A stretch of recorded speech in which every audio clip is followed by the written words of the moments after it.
For centuries, we've measured inequality in dollars and cents, rich versus poor. But what if we've been measuring the wrong thing this whole time? Today, we're going to dive into a totally different kind of wealth, one that might just be shaping our future more than any other. We all know the story of the haves and the have-nots. It's a tale as old as time. But let's just pause on this question for a second. What if that classic divide isn't the most important one anymore?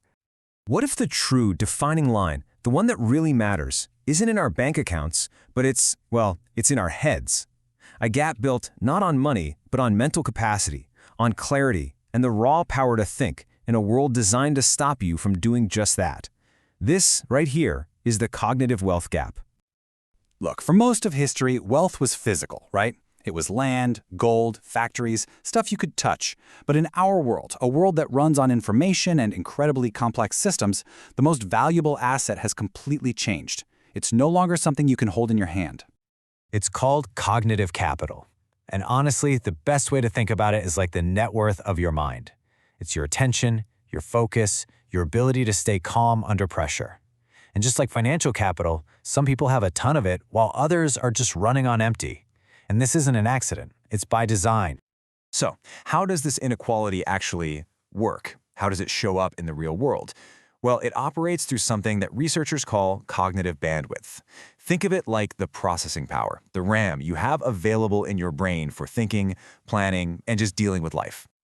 And what's so powerful about this slide is the contrast it shows. When you have high bandwidth, you're proactive. You're thinking about the future. You're flexible. But when that bandwidth is low, you're trapped. You're just reacting, stuck in survival mode.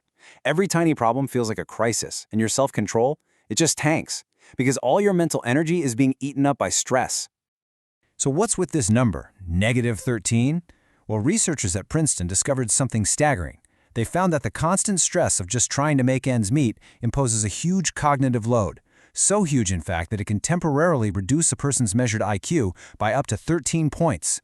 It's a cognitive tax you pay every single day you're worried about scarcity.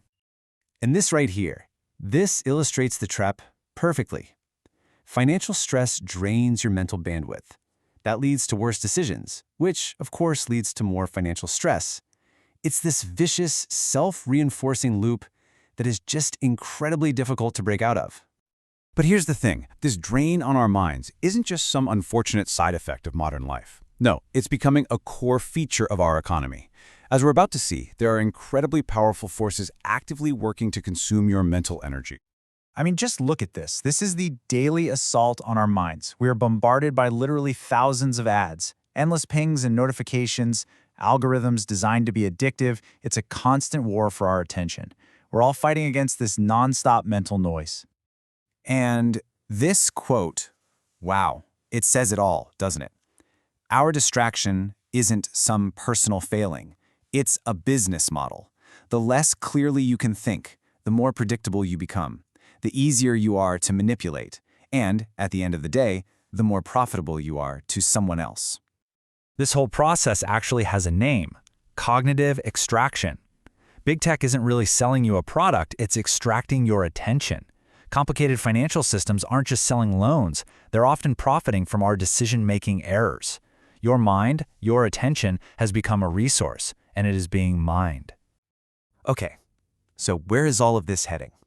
As artificial intelligence automates more and more of our world, a very specific and very human set of skills is becoming unbelievably valuable.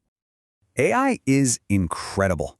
It can analyze data, run calculations, even generate creative content better than most of us. But what it can't do, what it can't replace, are these uniquely human executive functions: real judgment, strategic thinking, ethical reasoning. The people who can master these skills, they're going to have a massive advantage. This is the ultimate asset, cognitive sovereignty. It's not about what you know, it's about how you think. It's the ability to command your own mind in a world that wants to command it for you. This is going to be the premium skill set of the future. Now, I know this might all sound a bit grim, but here's the good news. This gap can absolutely be closed. This isn't about biology or genetics, it's about infrastructure. And you can rebuild your own mental infrastructure. So the path to reclaiming your mind really boils down to 5 intentional steps. It all starts with awareness, just seeing the forces that are working against you.